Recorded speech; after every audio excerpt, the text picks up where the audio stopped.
Hello guys, welcome back to my channel. मैं निशा। आज मैं आप लोगों के लेके आई जो लोग भी सीटेट का एग्ज़ाम देने जा रहे हैं, चाहे पेपर 1 की तैयारी करें चाहे पेपर 2 की। तो इसमें जो लैंग्वेज पूछी जाती है, इंग्लिश लैंग्वेज के जो पेडागोजी पूछी जाती है 15 मार्क्स की पूछी जाती है। तो वही मैं पीवाईक्यूज़ पेडागोजी के लेके आई हूँ। तो चलिए स्टार्ट करते हैं। और इसके साथ ही साथ आपको मेरे चैनल पे कंटेंट भी मिल जाएगा, जहाँ पर क्या असेसमेंट क्या होता है, तो इसके बारे में भी मैं बताऊँगी आप लोगों को। क्या क्या कौन कौन सी आपकी स्किल्स होती हैं, तो वो भी। तो वो आपका जब कंटेंट कंप्लीट कराऊंगी एग्ज़ाम से पहले, तो वो मैं आपको एक अच्छे से मैराथन ले आऊँगी, ताकि आप लोग एक ही क्लास में उसको कंप्लीट कर लीजिए। यहाँ पर मैं पीवाईक्यूज़ करा रही हूँ। तो चलिए स्टार्ट करते हैं। देखिए यहाँ पर हमारा दे रखा है कि remedial teaching as a part of formative assessment means. देखिए जो रेमेडियल टीचिंग होती है, ठीक है, रेमेडियल टीचिंग होती है एक जो होती है, तो यहाँ पे क्या जाता है उपचारात्मक शिक्षण।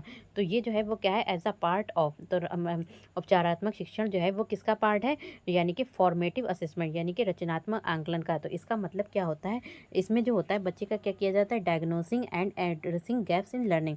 बच्चे को कहाँ पे परेशानी आ रही है अधिगम में, तो उसकी क्या होती है, जांच की जाती है। और मतलब डायग्नोस किया जाता है, उनका निदान किया जाता है, ठीक है, उनको पहचान की जाती है। नेक्स्ट आपका क्वेश्चन है, क्वेश्चन नंबर है 137। Which of the following is a value associated with in inclusive classroom. देखिए यहाँ पे कह रहे हैं कि जो हमारी इंक्लूसिव क्लासरूम होती है, जो समावेशी कक्षा होती है, तो उसमें जो कह रहे हैं कि कौन सा जो है which of the following is value associated. तो यहाँ पे कह रहे हैं कि कौन सा एक सहानुभूति है, कौन संबंधित है, तो हमारा किससे, तो यहाँ पे महत्व रखता है, तो कौन है, तो कौन रखता है, कॉलब्रेशन। देखिए समावेशी कक्षा में जो होता है कॉलब्रेशन होता है, यानी कि सहयोग दिया जाता है।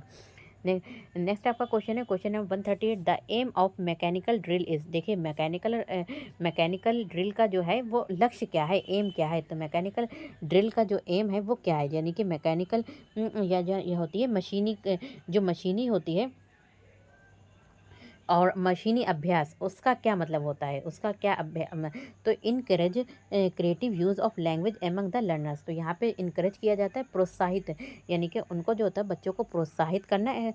Encourage creative use of language among the learners, learners के बीच में।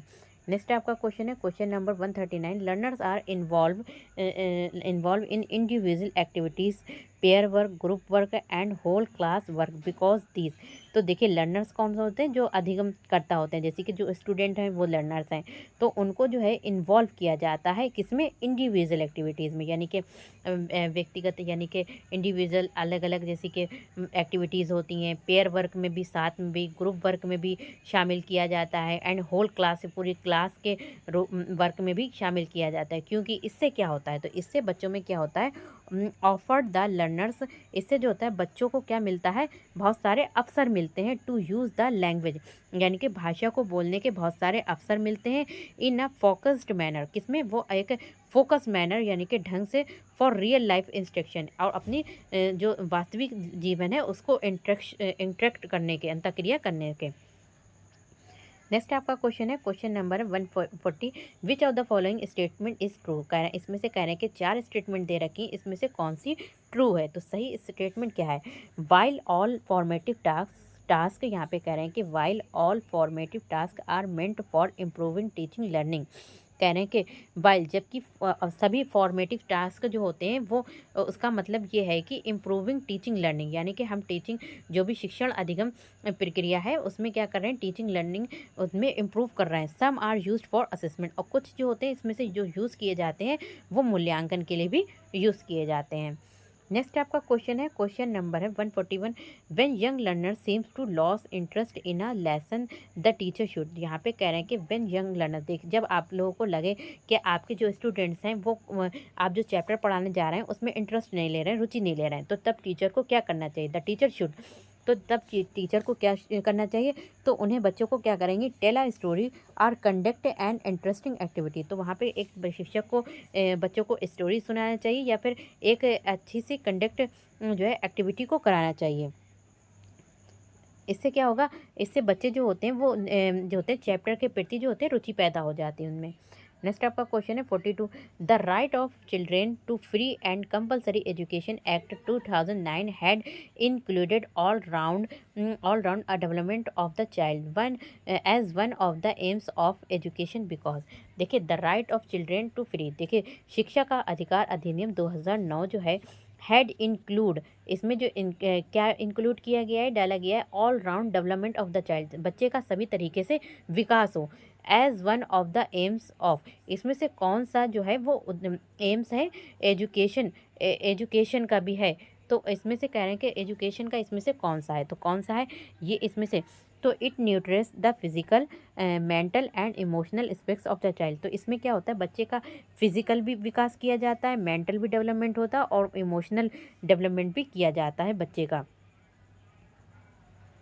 नेक्स्ट आपका क्वेश्चन है, क्वेश्चन नंबर 143 है, teachers don't give the meaning of new words to learner directly because. देखिए बच्चे मान लीजिए आप बच्चों को पढ़ा रहे हैं और बच्चे ने कोई मीनिंग पूछा, ठीक है, कोई को अर्थ कोई आपको शब्द आया तो उसका मीनिंग पूछा कि इसका क्या अर्थ हुआ, तो टीचर ने वहाँ पर क्या किया, वहाँ पर उसका अर्थ नहीं बताया, तो इससे क्या होगा, इससे जो है बच्चे क्या करेंगे, इट प्रिवेंट्स, तो इसलिए नहीं बताया, क्यों नहीं बताया, मतलब टीचर को क्यों रखा गया है, बच्चों की समस्या को सॉल्व करने के लिए रखा गया है, जो भी समस्याएं हैं तो उनको बताएं, उनकी मतलब हेल्प करें, लेकिन अगर टीचर जो है बच्चों को डायरेक्ट क्या कर देगा, डायरेक्ट आंसर दे देगा, मतलब बता देगा, तो इससे क्या कर देगा, it prevents learners from discovering the meaning through puzzling out using clause.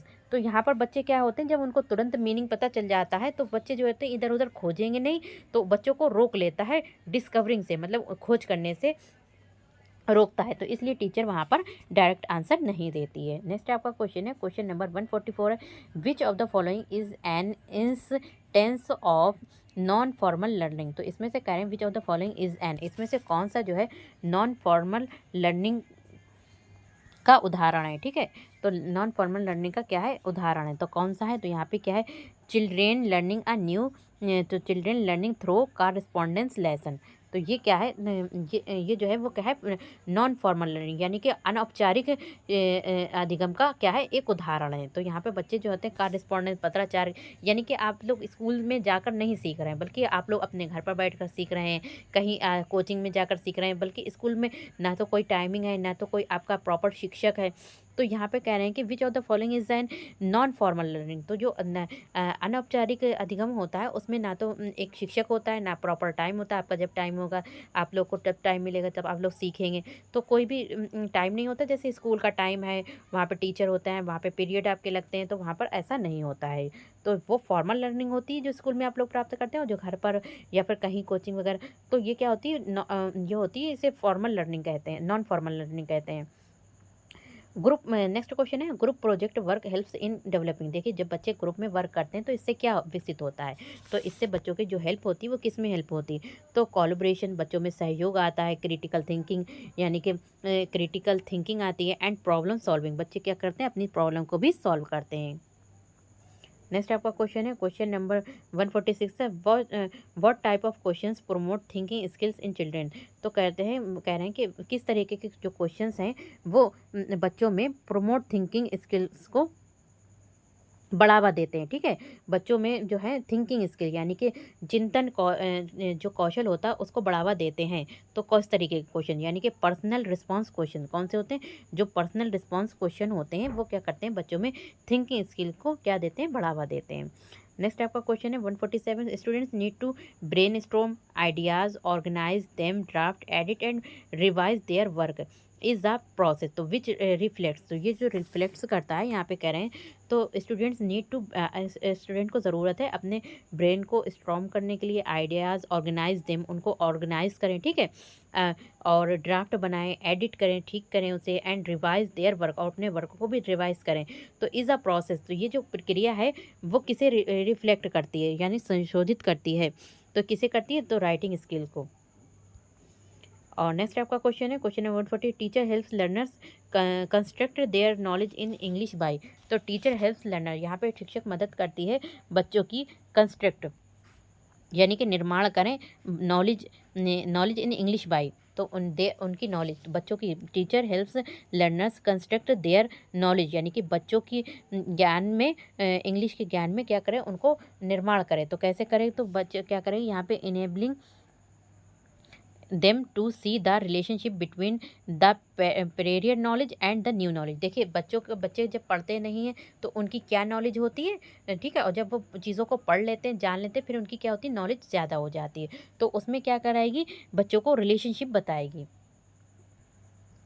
Next आपका क्वेश्चन है, reading for comprehension can be best achieved through. तो देखिए रीडिंग फॉर कंप्रीहेंशन, यानी कि कंप्रीहेंशन, जो भी हमारा कंप्रीहेंशन होता है, जैसे कि जो पैराग्राफ होता है, हम उसको अच्छी तरीके से समझ सकते हैं। तो कैसे समझ सकते हैं अच्छी तरीके से, तो लर्निंग रीडिंग, यानी लर्नर्स रीडिंग साइलेंटली, यानी कि आपको कहीं भी अगर समझ के द्वारा पढ़ना चाहते हैं तो लर्नर्स रीडिंग साइलेंटली, जो भी अधिगम करता है तो वो पढ़ें, बिल्कुल साइलेंटली पढ़ें। एंड आस्किंग कंप्रीहेंशन क्वेश्चंस, और जो क्वेश्चंस पूछे गए हैं कंप्रीहेंशन में उनको समझें।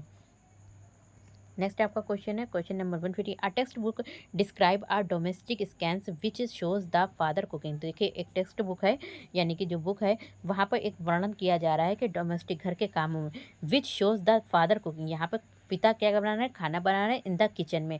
द मदर कमिंग होम, और मदर जो है वो घर पर आई हैं, काम करके आई हैं। एंड देयर सन सुइंग, और उनका जो बेटा है वो क्या कर रहा है, झाड़ू लगा रहा है। What is the concept conveyed, तो ये जो है वो किस तरीके का कॉन्सेप्ट जो है वो कन्वे कर रहा है, बता रहा है। तो यहाँ पे जो बता रहा है, तो रिमूविंग जेंडर बेस, तो यहाँ पर लिंग पक्षपात को क्या कर रहा है, रिमूव कर रहा है। तो यहाँ पर मैंने आपके पेडागोजी के क्वेश्चंस करा दिए। तो वीडियो पसंद आए तो like share subscribe my channel. Thank you, have a nice day, मिलते हैं